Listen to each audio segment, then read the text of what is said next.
this project, you will need a super bulky weight yarn and a 9mm crochet hook. Our first round in this project will be the foundation half double crochet. And so to make that stitch,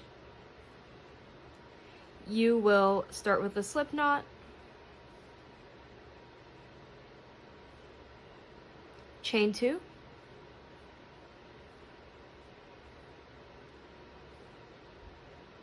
yarn over, and go into the second chain from the hook, but make sure to get both the chain and the back bump of the chain onto your hook.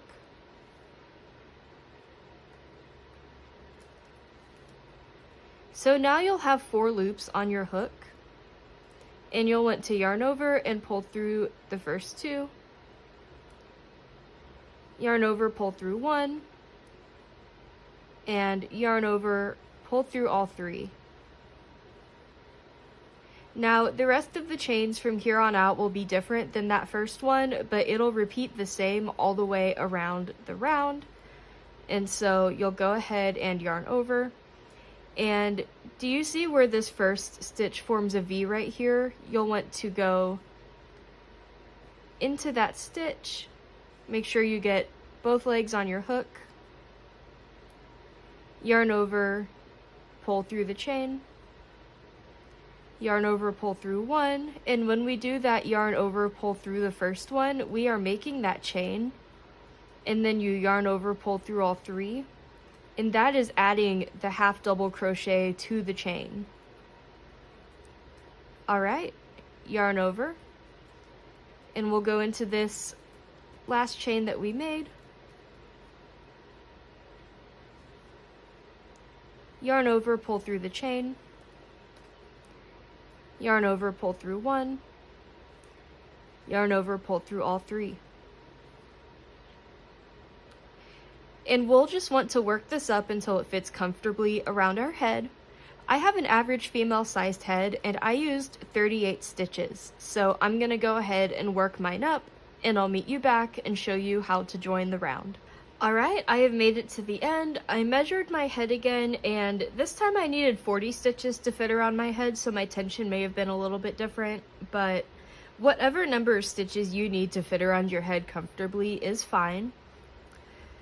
And so we are going to finish the round. You'll want to make sure that this piece is flat, not twisted. And I like to do it with my tail on the bottom. And all you're going to do is just slip stitch into this very first stitch.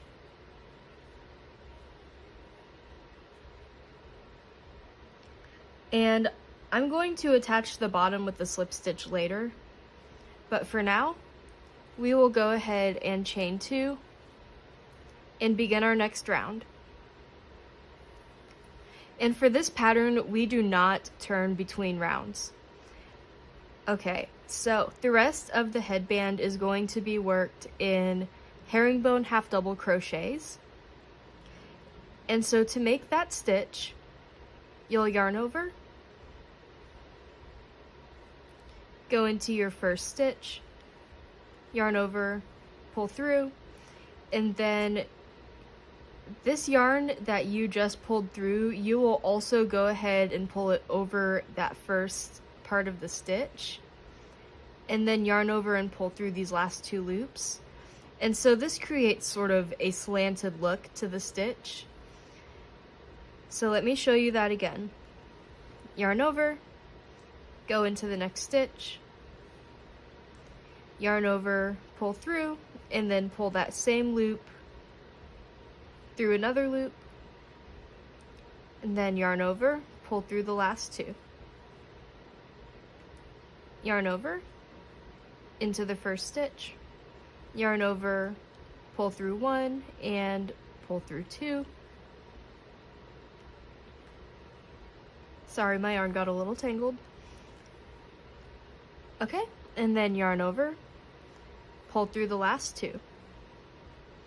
Yarn over, into the next stitch, yarn over, pull through, pull through 2, yarn over, pull through the last 2.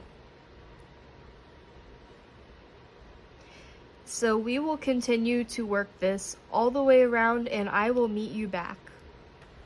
I'm almost finished with my round, but I wanted to show you real quick. It looks like there are 2 stitches here, but this one actually is my slip stitch. So I only have 1 more stitch to go.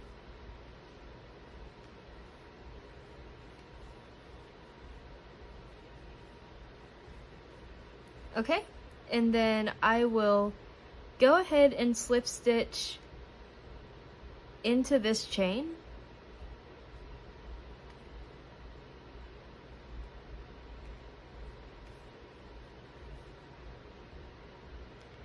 And it can be a little bit tricky to slip stitch into there.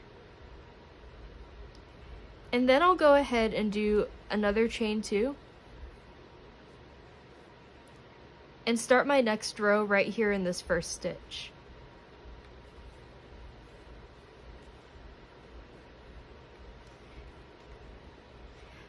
This is pretty much the repeat of the whole headband. I make mine a total of 7 rows thick, including the foundation row. So the foundation row and then 6 rows of herringbone half double crochets. And so I'm just going to continue working these up. Remember that you don't turn between rows, and I will meet you back at the end to show you how to finish off the headband.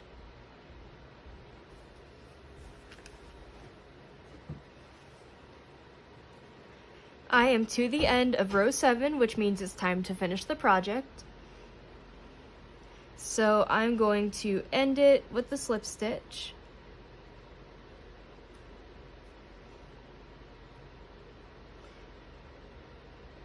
And I forgot to mention that you may need scissors at the end because, like the girl boss I am, I always cut this with my teeth. Just kidding. I use scissors, and I recommend that you also do.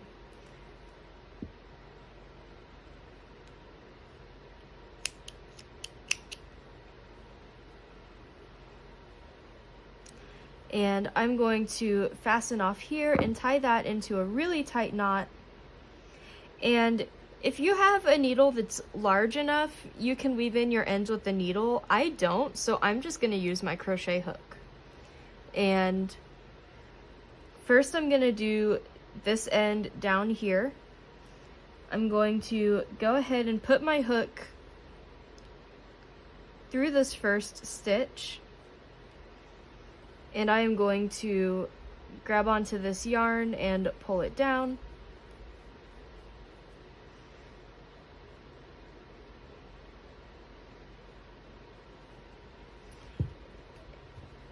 And so you can see how the ending looks a little bit smoother. I think I'm going to just go ahead and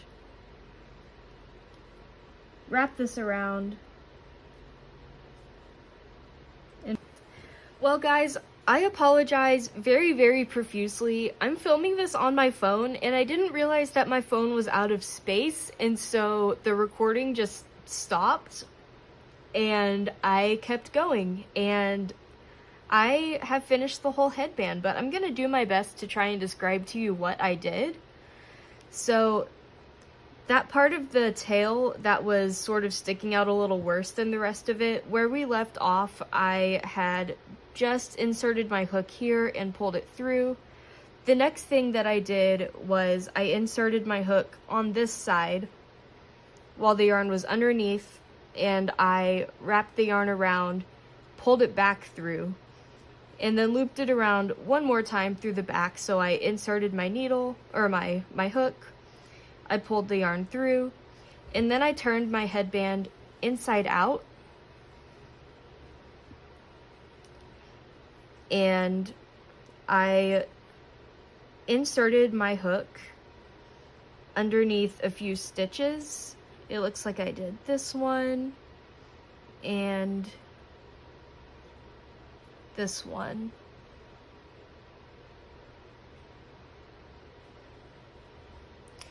And I wrapped my yarn tail around it, and I just brought them back through like this. And you can see where this yarn is. And then I turned it over, did the exact same thing on the other side, bringing it down through these stitches. I made a knot right here where I tied my two tails together, and then I cut it really short. And trust me, this definitely stays together really well.